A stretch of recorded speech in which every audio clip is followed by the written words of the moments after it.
What's going on, everyone? I'm just a typical, average American here today to react and learn about why part of Antarctica belongs to Norway. That's right, you heard me correctly. I could not believe this when I heard about this. Norway actually owns a huge part of Antarctica. I didn't think that was possible. I didn't think anybody owned Antarctica, right? I just thought Antarctica was Antarctica, like nobody owned it. But I decided to pull up the Wikipedia page here because I was so fascinated by this question and this story of how did Norway get part of Antarctica? Like, how did that happen? So this is the Wikipedia, and it says Norway has 3 dependent territories, all uninhabited and located in the southern hemisphere. There's parts of Norway in the southern hemisphere? Like, when did this happen? I had no idea about this. Bouvet Island is a sub-Antarctic island? Norway has a sub-Antarctic island. Who knew? Queen Maud Land is the sector of Antarctica between the 20th meridian and the 45th meridian. Like, look at this picture here. Like, look at this photo. That is a huge section of Antarctica. That's Norway?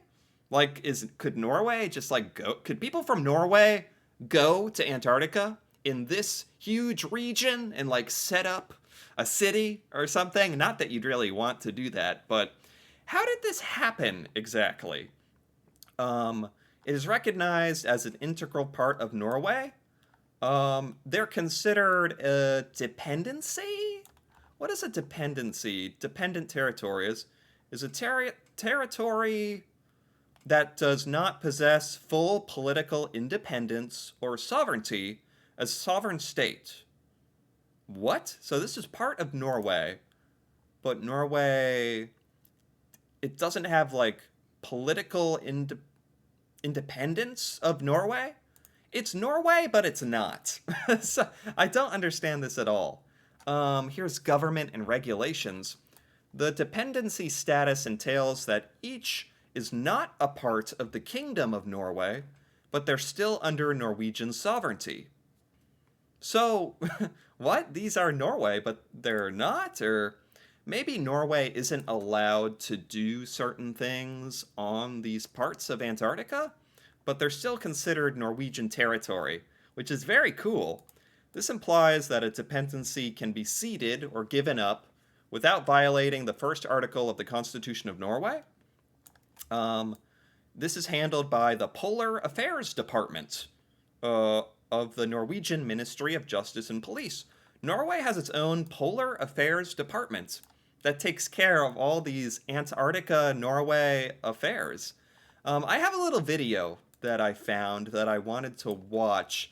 This video is going to go over some of the history of when Norway like actually became part of Antarctica, or how that happened, how this history happened, how did people from Norway even get to Antarctica?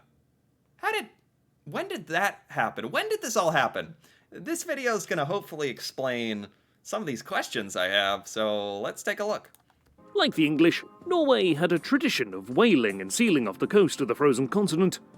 What makes Norway's claim particularly... Wait, what? What do you... Norway had a tradition of whaling and fishing off the coast of Antarctica? Like this, here? All the way from Norway to Antarctica. Norwegians were like in boats, like actually fishing and whaling in Antarctica. That is so far away. I can't believe that. That's amazing. So Norwegians just got into boats and wanted to fish in new places so badly, they eventually sailed all the way to Antarctica. Actually? Okay. All right, fair enough. Off the coast of the frozen continent. What makes Norway's claim particularly interesting is that Norwegian explorers, early in the century, had squared off with the British in an effort to reach the South Pole first. What? Oh, this was like, whoa. This was like the first time that, like, modern humans had even discovered the South Pole or Antarctica. Norway got into a contest, like a race, with Britain to get to the South Pole? Really? Archery had squared off with the British in an effort to reach the South Pole first. To reach the South Pole first. Man. When was this exactly? This was a while ago. That sounds extraordinarily difficult. The head of Norway's expedition to the South Pole was an explorer named Roald Amundsen. Okay. Amundsen made his departure for the South Pole a few weeks before the ill-fated British expedition of Robert Falcon Scott. The ill-fated. Oh, that doesn't sound good for the British expedition. This is so fascinating because Norway and Great Britain are kind of close to each other. And they're both very, very far away from Antarctica. And yet, the two countries had like a race to discover the South Pole first, really. What was the difference between both expeditions? They both made the 900-mile journey to the South Pole from different starting points. 900 miles. Yeah, I'm glad they're talking about this. 900 miles? But both points were of approximately equal distance. Okay. Amundsen made it to the South Pole first, 5 weeks before the Scott expedition. Wow, so the Norwegians got there way quicker. You would think that Norwegians would be better equipped for this mission. Like, it's somewhere, Antarctica is like, you can die there if you don't know what you're doing. Like, it is one of the coldest place on Earth, really. So Norwegians, funny enough, with the Norwegian climate in winter, and skiing and sleds and stuff, Norwegians were actually probably the best equipped people on Earth to even attempt this kind of problem, this kind of journey. And the British were 5 weeks behind them. Okay. And utilised dogs, skis, and other winter methods and equipment to transport him and his crew. Right.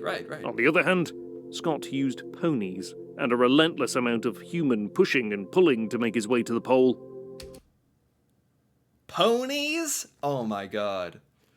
They're implying that the British team has some problems. They said ill-fated expedition. Maybe they died, actually. That'd be very sad, because I don't know if this was a friendly contest or not, but Norway was obviously the front runner here. Like, the Norwegian team came with... This is so funny, by the way. I didn't expect it to go this direction, but this is what happened. This is amazing. There was a race to Antarctica for Norway versus Britain. Norway was, like, probably going to win this, right? Bringing dog sleds and dogs and skis, and Norwegians know how to survive winter. And this British team brought ponies, for God's sake. Once he arrived, again 5 weeks after Amundsen, he snapped a quick picture of him and some of his crew by a tent. At first glance, the image appears to be one of the British planting their flag. Oh. When you look closely, you see a Norwegian flag. Oh my gosh, this is a picture of the British team. This is a picture of the British team at the South Pole. And the Norwegian team has already been there. They've already planted their flag. Wow, this is an amazing picture. Yeah, there's the Norwegian flag. So Norway actually discovered the South Pole first. Like in the entire world, apparently. That's amazing. Norwegian flag flying high over a previously erected tent. Later, historical documentation would reveal that Scott was taking a picture with his crew at the South Pole and in front of the Norwegian flag, as an acknowledgement that Amundsen, and not him, was the first person to reach the pole. Oh, this was actually an acknowledgement of defeat. That's very gracious. This is a really cool photo. Wow, the Norwegian flag, all the way at the South Pole.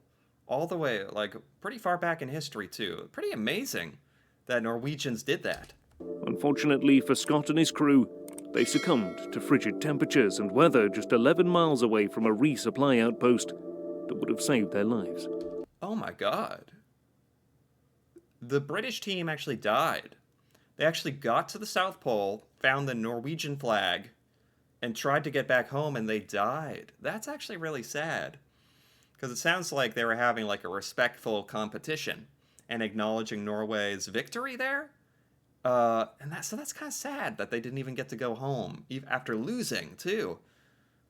That's actually really sad. Following World War II, the US became more interested in what was happening in the Antarctic, Ah, as did the Soviet Union huh. and others. People Okay. and countries were weary of war and conflict, and the Antarctic Treaty was designed to promote peace in the Antarctic. And furthermore, The Antarctica Treaty? Peace in Antarctica.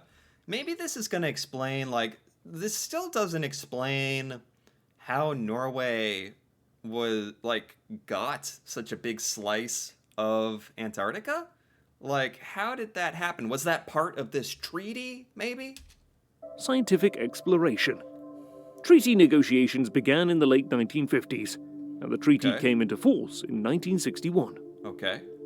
Interestingly enough, none of the signatories to the treaty, as of now there are 53 countries, are forced to recognize the original claims of countries like Great Britain and Norway. But the US and Russia do reserve the right to make territorial claims in the future. Wait. There's a new treaty. There's a new treaty where like 50 different countries signed it and agreed on what, like that Antarctica would be neutral, but the Great Britain and Norway just basically said, "Hey, this is our territory." Like no, Norway just said, "Okay, that's ours. That land is ours." Well, I guess that's kind of how it worked back in the day, huh? But the US and Russia do reserve the right to make territorial claims in the future. So, Okay. what does this all mean? Yeah. And why is it important?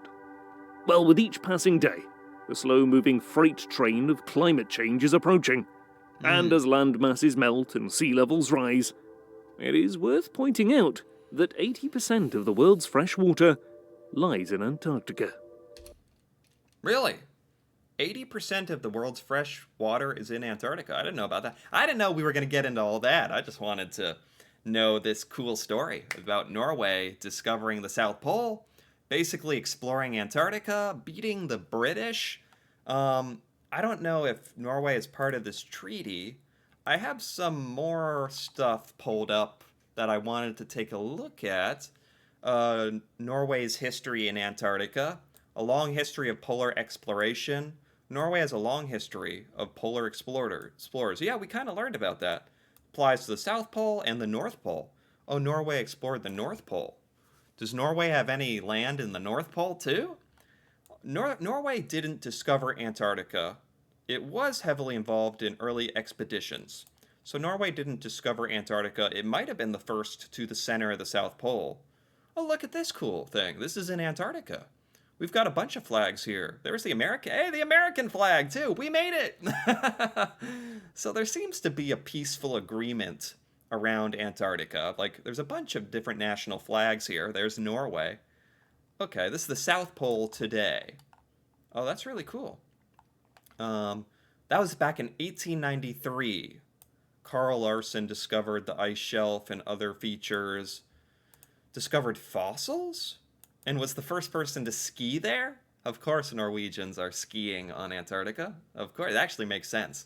Like, practically speaking. They founded a whaling station in Antarctica. Norway remained focused on the North Pole. That makes sense, doesn't it? The North Pole is much closer to Norway.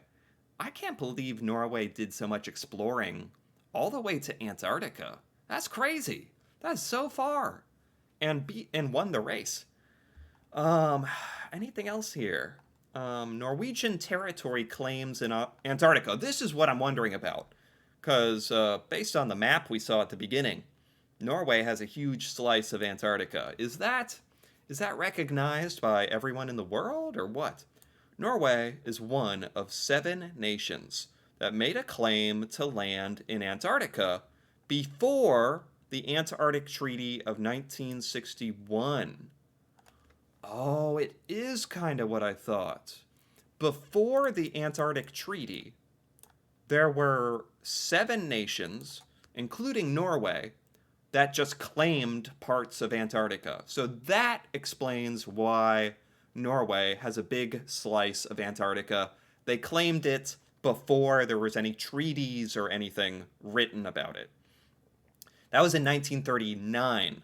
Norway claimed Dronning Maud, Queen Maud Land. 1/6 of Antarctica is Norwegian.